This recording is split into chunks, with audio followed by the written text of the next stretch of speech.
The controversial Montana company Whitefish Energy Holdings had worked on the line before its $300 million contract was revoked late last month and had declared it repaired in an October 26 Twitter post. Whitefish said in a statement to The Hill that the failure didn't have anything to do with the repairs Whitefish Energy performed. The FBI is reportedly investigating how Whitefish, a tiny company with connections to Interior Secretary Ryan Zinke, won the contract. Only 43% of the island's power had been restored before Thursday. With the line failure, that dropped to just 18%. The power line runs from Cambalache to Manatee near the north coast and services the northern half of the island, officials said.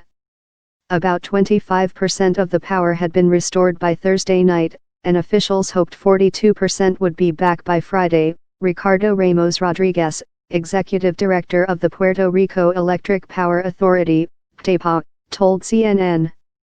He didn't know the reason for Thursday's failure.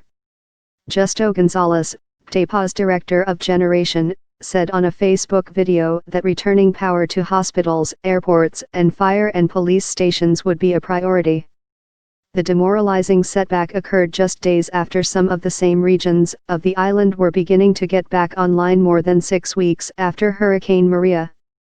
The power meltdown occurred as FEMA was making arrangements to transport Puerto Ricans displaced by the hurricane to hotels in Florida and New York as much of the island remains devastated.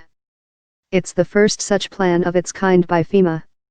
Nearly 3,000 Puerto Ricans are still living in shelters, but FEMA insists few of them seem interested in leaving the island, NPR reported.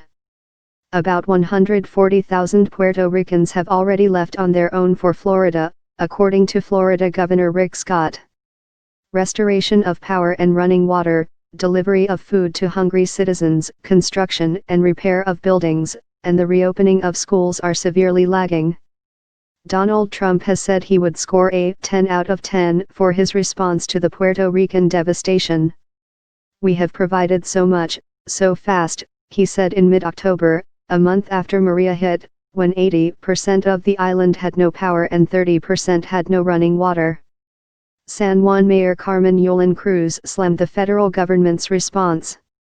"We are dying here, and I cannot fathom the thought that the greatest nation in the world cannot figure out logistics for a small island of 100 miles by 35 miles, she said at a news conference in late September.